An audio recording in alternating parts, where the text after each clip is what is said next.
Good evening and welcome to my live stream. Good evening, Grace. She's my show producer. She was in there for a moment. Anyway, I want to welcome and give you a warm welcome to my live stream. Fight CPS and stop taking our children. Now, who am I? I'm Bob Pace. I'm your host. I've been doing this now for 25 months. It's over 2 years. I've been doing this since October of 2023. I do my live streams twice a day to a worldwide audience, not only in the United States, but I have 24 other countries. Total with the United States is 25 countries. So this is the international live stream. Our theme live stream is what I call the child protection system. This system has many different names in many different states and many different cities around the world. So it's so hard to come up with one name, but everybody's familiar with CPS. A lot of it means Child Protection Services, but it also could be Department of Children and Family Services or Department of Children's Services or the Cabinet. Wherever it is, it's a government agency that was started in 1962 that's supposed to protect our children from abuse and neglect. Congress enacted that the social service system of the United States should get a group of social workers to protect our children from neglect and abuse. Also, if they need to break up the family, if the children are in danger, there should be all attempts to make what's called family reunification because studies have shown the best parents are the biological parents. The best parents are the biological parents. So every effort should be made to have parents take parenting classes and programs such as domestic violence and drug rehab and so forth. Because we need our children, we need them to be protected. Now, it's a necessary agency to have. I'm glad they do have it. The only problem has been that the agency has gone corrupt. Now, for the last 15 years, I've been fighting CPS. Now, I'm not a lawyer or an attorney, so I cannot give you legal advice, but I can give you educational advice. And I also have been in the CPS system myself, as well as 2,900 people so far that have been talking on my show, either texting messages or not only from the United States, from around the world. We have Indonesia and Bangladesh and India. Then in the Middle East, we have Saudi Arabia and Iraq and Libya. Then in the continent of Africa, we have Liberia, Sudan, Republic of Congo, Rwanda, Mozambique, and South Africa and its provinces. Then up to Europe, we have the United Kingdom, England, Scotland, Wales, also Denmark and Sweden. Across the pond in North America, we have Canada, its provinces. And then we go to the United States, and all 50 states have come in here. And we've even heard from Washington, D.C. We hear from south of the border, Mexico, and then in Central America, Belize. That's the newest country. That's the 25th country, Belize. Then we drop down to South America, north of Brazil. On the East Coast, we have Grenada. And then we go across the South Pacific to New Zealand, the land down under Australia and its states. So that's a well diversified of people in here. And the common thing that they all have, including myself, is they ran into a bad CPS agency. My children were stolen. They were trafficked into foster care. They weren't in danger. They're in school. They weren't in danger. But this CPS that was handling me was very corrupt. And I tried to fight them at first. I tried to talk to them with rationality, but they're not rational people. They're not rational people. They exaggerate and lie and they steal. Their goal is to make money off you having your kids in custody. The longer the kids are in custody, there's also so bad that the federal government pays the county $35,000 per child if they get adopted into foster care. This was the Incentive Act that was passed by President Bill Clinton to traffic our children into foster care. They didn't want to wait. family reunification sometimes takes a year, and a year is too long for them. So they encourage all the CPS entity to have the kids adopted in foster care. That's wrong. Parents love their kids, and everybody that comes in here really cares about their kids.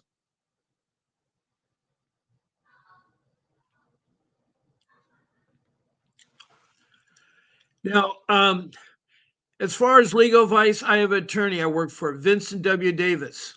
He can be reached at 888-888-6582. And when you reach the office, you reach reception, make sure you tell them that Bob Pace sent you. And then when you talk to Mr. Davis, make sure you tell him that Bob Pace sent you. It's very, very, very, very important.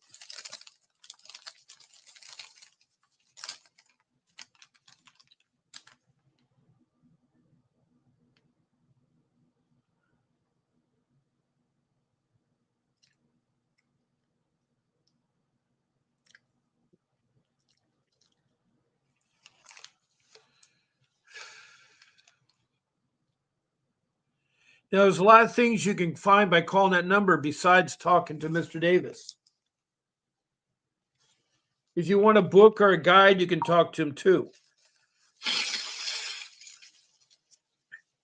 You can talk to him too. Excuse me. My nose is a little runny. I apologize.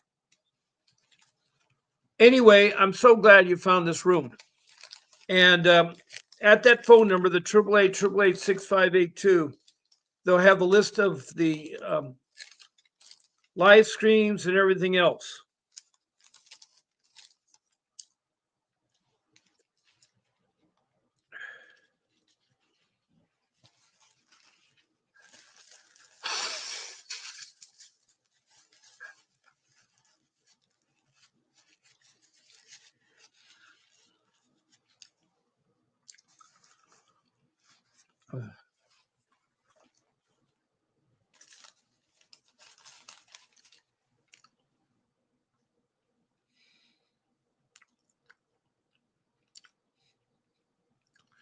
Now, also, if you want to talk to Mr. Davis, he will reply a text message for $10.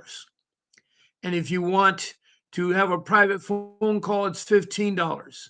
And if you want to be on his live stream, it is $25.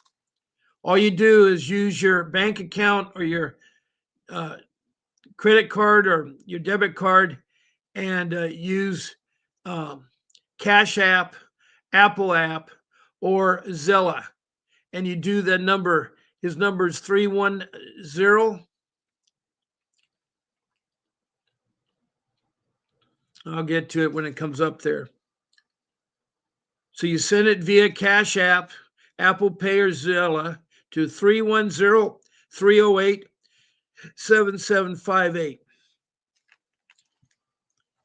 That's all you can do, and that's pretty good prices. Now, if you want to hire him, he works out of LA County. His office is in Arcadia. His retainer is approximately $5,000. His hourly wage for fighting is $500, but that all depends on the complexity of your case and how long it's been going on. So you need to firm that up with him, but that gives you a ballpark. I've been given quotes for like him to go out of state to like Atlanta, Georgia. It's $325,000. Excuse me, $125 deposit. And Wisconsin is the same thing. Milwaukee, Wisconsin is the same thing, 125,000. So he'll work in any state, and when he travels, he's got his airfares, ground transportation, hotel, and food, and the license for that state to compensate. That's why it's a little bit different than doing it in California. But you go to Northern California, Southern California, he wants to fight your case. He has a big, long history of fighting CPS, over 40 years. He once was a foster kid himself, so he knows about the foster system. He's a trial attorney, and he's also a civil rights attorney. When your case is over, he can sue them for millions of dollars. He's won lots of suits, both in state court and in federal court. So anyway, Vincent Davis is that legal guy you need. And it leads me to my rule number one. Number one, you must have an attorney. You cannot fight them on your own. I tried. I tried so hard to fight the supervisors, the manager, the directors. For a year, I did that. Lots of emails. It just got worse and worse and worse. So I had to hire Mr. Davis. I had to quick sell my home to get the money to hire him. So I used all my equity. I used all my home. I sold my home for what I paid for it, which is really sad. I lost over $1 million in equity. I had to pay off my first and second. I was really strapped. I had what's called a predatory loan from Countrywide, and that was illegal. I did not know it back then. I've been hit 3 or 4 times with bad luck. When the banks went bellied up in 2007, everything happened. My retirement thing was cut in half because it was invested wrong, and so with that being said, it was sad.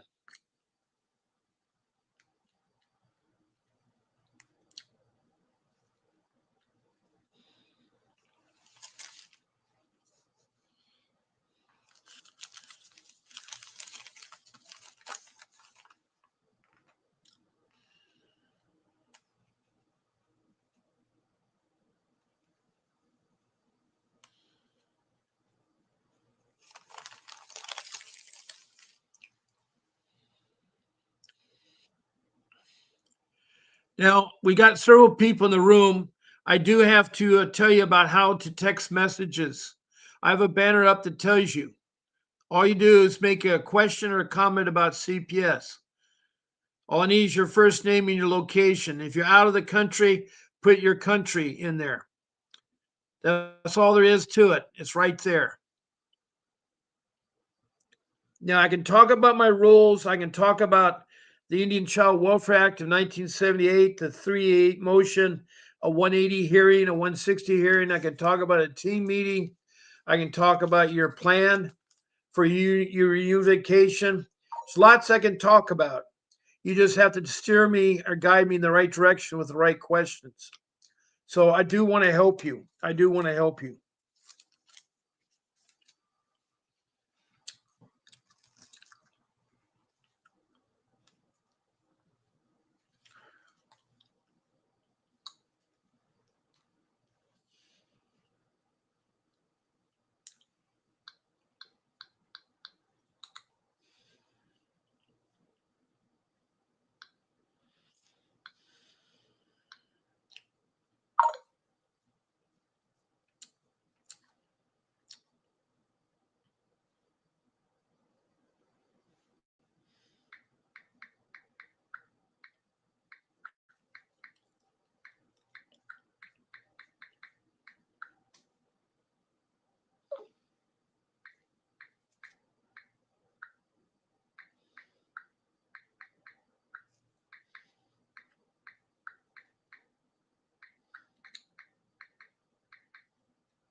Now, another way that you can interact on this live stream is to be a guest. To be a guest on my live stream, I put the notes up there.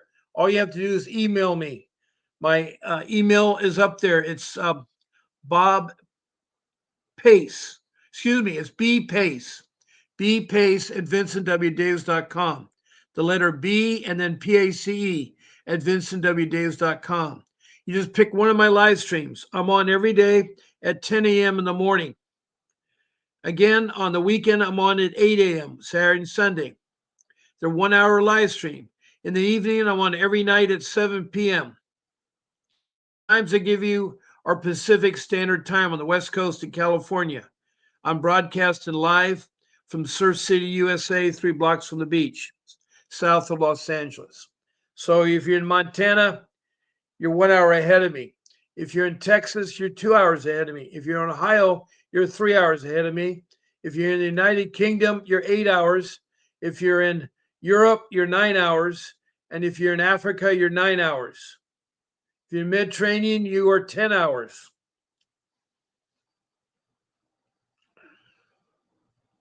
And if you're in Hawaii, you're behind me 3 hours. And if you want to know, in Australia, you are the next day 6 hours behind me. That's the way I kind of think of it. Same thing goes for the Philippines.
Okay. We have two people in the room. Introduce yourselves and tell me about your case or ask me a question. I love to help you. Now, I do have there on a live stream, and I've given my email. Make sure when you send me an email that you include your name, your email, and your phone number. And I will contact Grace, my show producer, who'll give you a link to get on SteamYard. That's the software I use. This is a software application. It uses YouTube to transmit live. And so once you get the link, you're on there. If you happen to be bounced off, use the link again. The rules are simple. We respect one another. We don't talk about politics, and we try to help one another. There's no profanity. There's no smoking or eating on the live stream. Also, we do not give the names of children, social workers, or or lawyers during the show. So please respect that. But that's all there is to it. And I have 9 of you, so I'd love to see you up here. Now I'm going to um, let me see here. Let me put up my going to put my phone number up. Now my phone number is up for you to call in. My number is 626-698-0990.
All right, we got another person in the room. Welcome. Now we have 3 of you in the room, and I put my number up so one of you can call me right now and speak live on my live stream. I love to hear from you. Also, you can do emojis like smiley faces, hearts, thumbs up, even send me stars.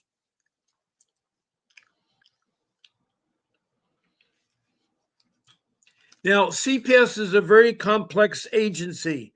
They're not to be trusted. 50% of them are bad. That's what I've found from talking to 2,900 people so far. Over these last 25 months, these last 2 years and a month, I've met a lot of people. We all have something in common. We encountered a rogue, bad CPS.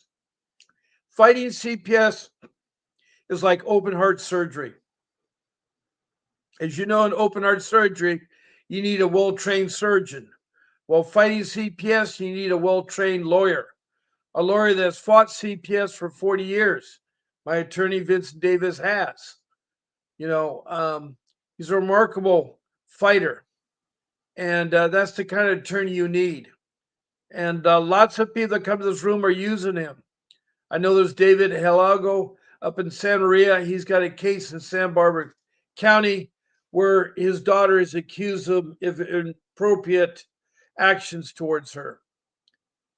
And it's sad because he's been wrongly accused. There's Margaret from Kern River that had a criminal case, but Vincent got that dropped and is now defending her to get her children back. There's lots of cases that Vincent Davis is handling. So he's a great attorney, and he loved to talk to you. The lower banner has how you can talk to him and the amount of his charges. Now, my phone number is up for you to call me. You can speak to me live. I can only talk to one person at a time. The other phone number is the law office of Vincent W. Davis.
We're 1667.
Oh, good.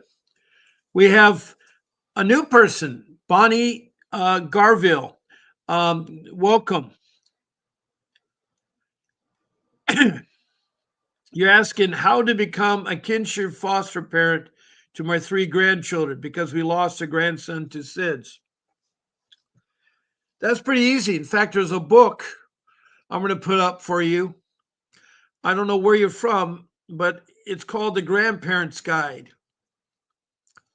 And you go to this website, the stand.store. That's www.stand.store/attorney/VWD. And you go to that store there, and it's a guide. It's a step-by-step guide for grandparents to get a foster care of their child. Or if you're not a grandparent, you're a regular parent, you do the same thing. I don't know if you're a grandma or are you a mother, because when you say kinship foster parent to your three grandchildren, so you must be a grandmother, and you lost a grandson to SIDS, which I'm sorry to hear that. But there is a step-by-step guide. It's $9.99, but if you use my name, Pace, Pace, all capital letters, the number 50, you get it for half off, less than $5. Less than $5, you can get the detailed step-by-step guide of grandparents adopting their grandchildren, whether it's a kinship or whatnot. Now, you've thrown in some words there, kinship foster parent. Now, I'm going to look that up because I want to make sure what is kinship foster parent.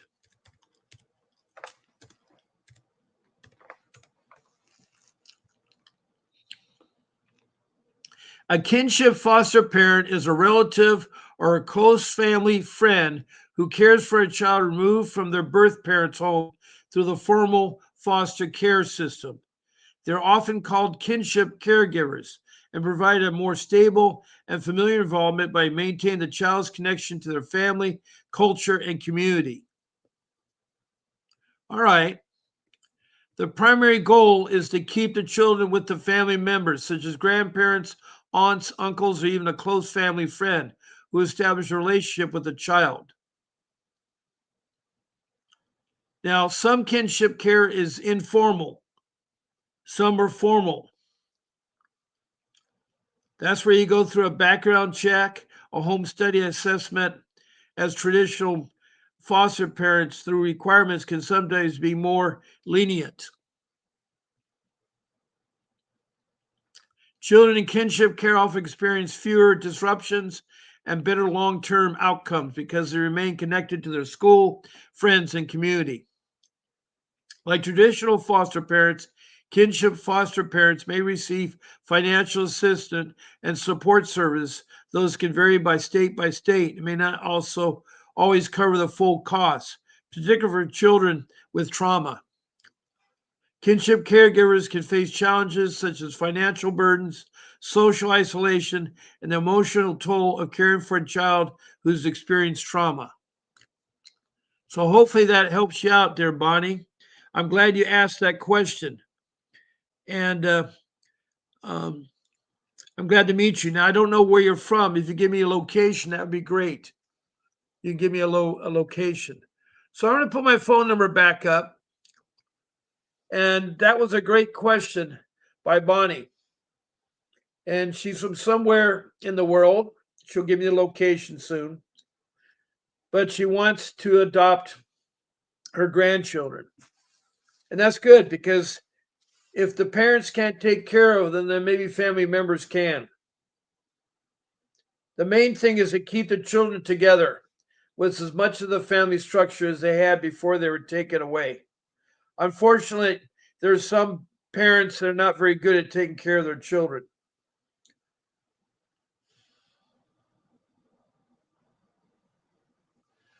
Um, so anyway,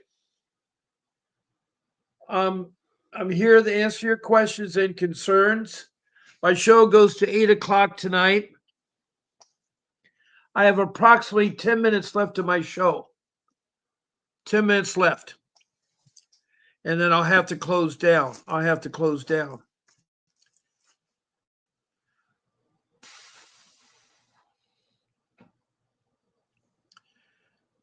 Now, I have 5 basic rules.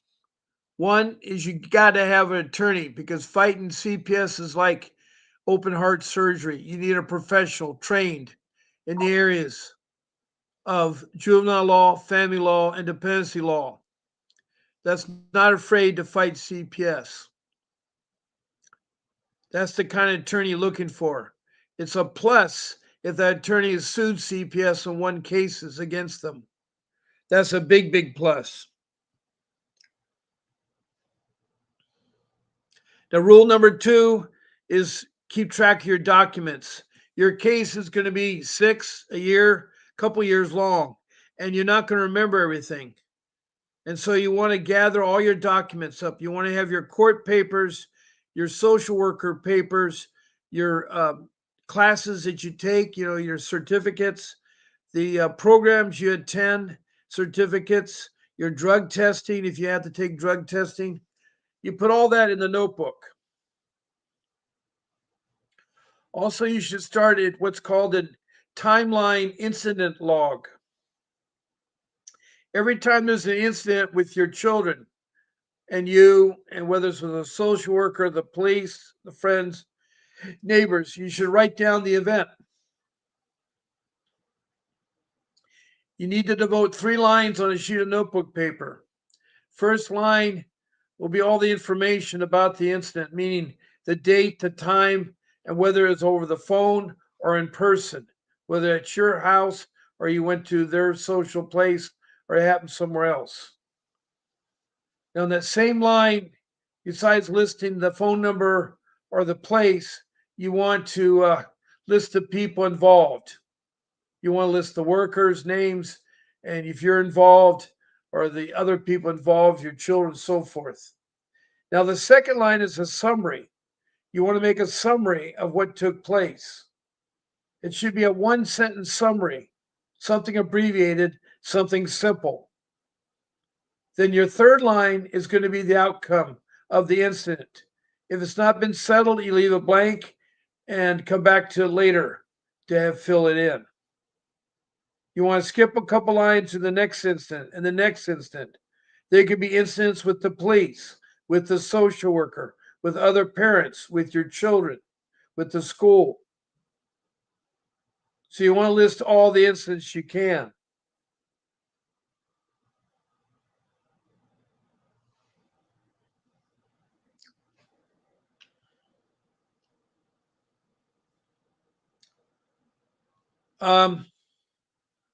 So that timeline is very important because 6 months from now you won't remember it. Now the second line is a short summary of what the incident was all about. The second line is a short summary. It's a 1-sentence summary of what the incident was about. And the third line is the outcome, whether it was settled or not settled, and how it was settled or whatnot. Again, it's a short 1 sentence. It's a short 1 sentence.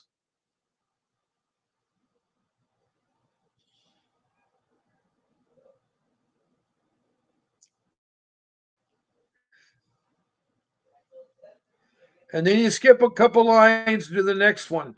Oh, the third line is what happened. What are the conclusions? What are the results of the incident? If you don't know it, skip a couple lines, leave it blank. But try to have a space between each incident, a couple lines, in case you have to come back and write more notes. And you can use highlights. Maybe use one color for important information, another color for something else. But you should have the incident timeline log in your notebook. Also, you should think about doing a journal addressed to your children, not with you, that you can talk to them and tell them what you're going through and what they are putting you through and stuff. It will help you later on. It'll help you on later on. So the incident time log, the journal, the notebook, those are all important documents. and it's important you organize it. Now, rule number 3 is you do not talk to social workers, you don't let them in your home, and you don't give away your children.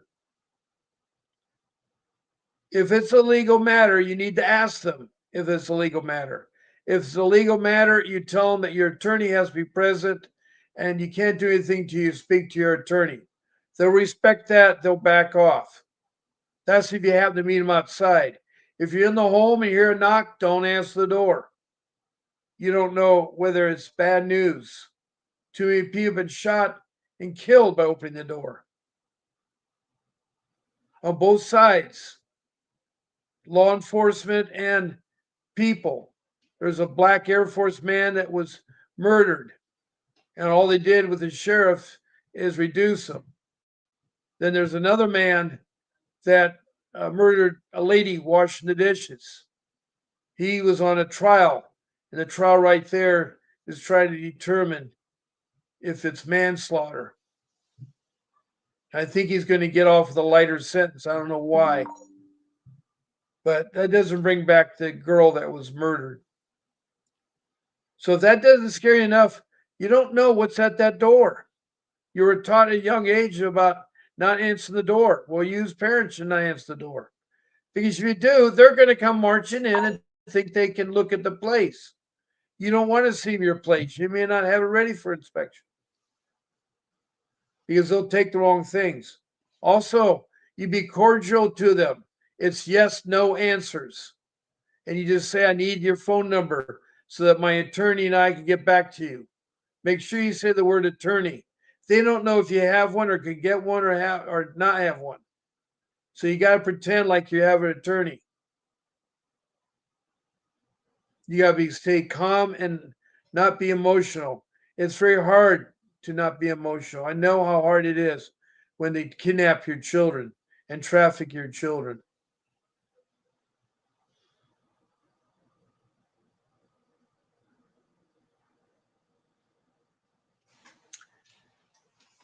Now, I've been sitting here talking now for, 50 some minutes, and so far no one's called in.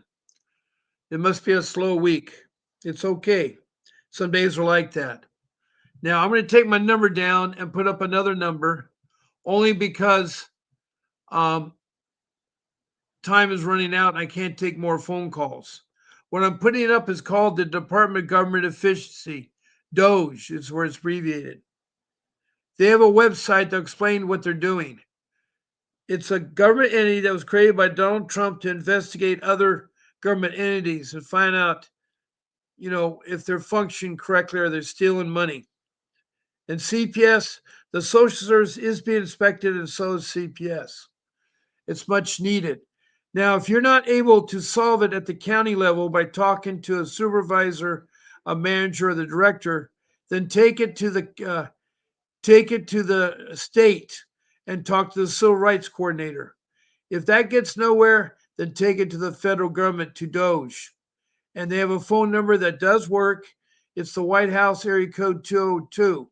Also, they have the email, doge@mail.house.gov.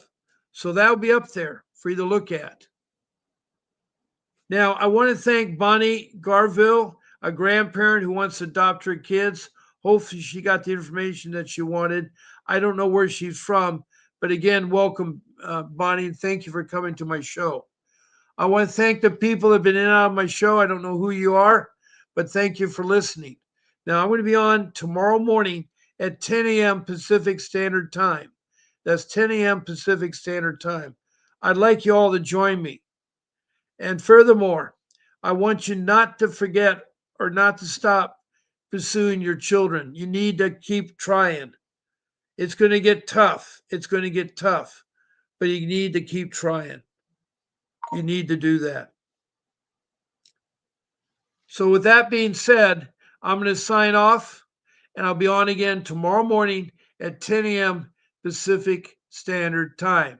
There'll be a short video for you to watch when I sign off. God bless and good night. A vivid picture is encrypted in your mind as the critics get in line like they're witnessing a crime. But then you notice there's a shiver in your spine from the feelings of discontentment and bitterness combined. Heartbroken when you listen to the judges. Another kid's innocence corrupted, and if you go against then it's destructive. Consider this predicament the toughest, but we believe in a system fit for justice. Child Protective Services only pretends to save it. The one solution for this is worthy of instant praises. 30 years of experience with relentless cases. Allow me to introduce them. This is Vincent Davis, defending you when they don't think a mother fits the role. Is it juvenile dependency or government control? Observe the pain in their eyes. It's time for us to realize we are the last one.